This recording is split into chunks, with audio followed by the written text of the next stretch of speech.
The City of Amarillo has opened an investigation into the Amarillo Economic Development Corporation over a wire transfer that happened in January of 2023. Thanks for joining us, everyone. KMR Local 4's Maya Clark has details on that investigation from your local election headquarters.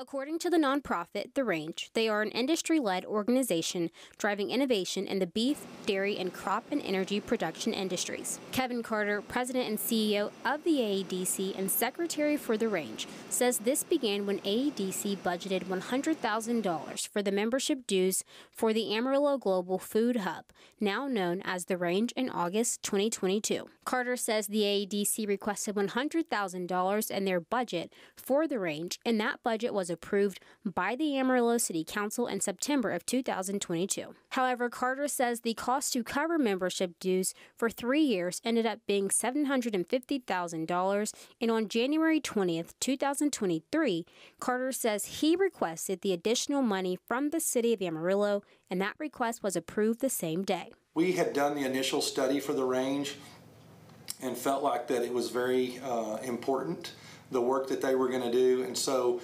we decided as a organization to fund The Range for 3 years. According to a memo from AEDC's legal representation, the AEDC was unaware of what the membership fees would be at the time of the initial request of $100,000. The memo states after the initial request was approved, a membership fee of $250,000 annually was approved, and The Range requested AEDC prepay the first 3 years of dues, which totaled $750,000.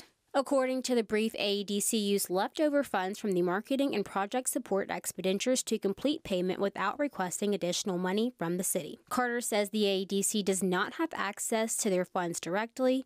The City of Amarillo acts as a fiscal agent administering funds on their behalf. We use the city's financial policies, which allows us to move monies between line items. So we did not go over our overall budget. We stayed within that budget, even by going over what we had budgeted for those 3 years of dues. Carter serves as both The Range secretary and AEDC president and CEO. On a conflict of interest question, Carter had this to say.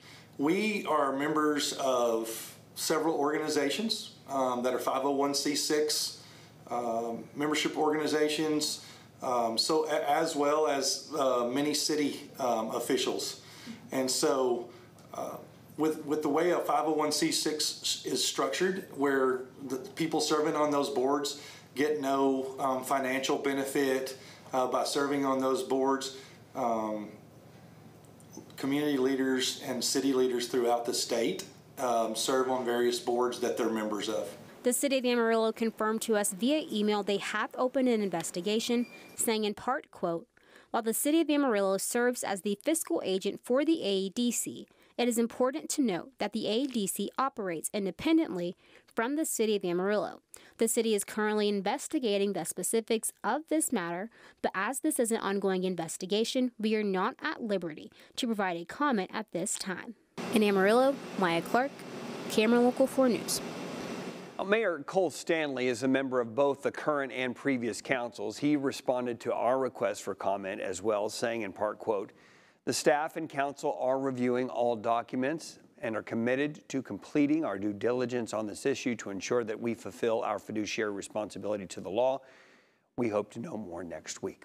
For a more in-depth look into the investigation by our digital reporter, Macy Weathers, and the documents we have both found and received, head over to our website, myplains.com.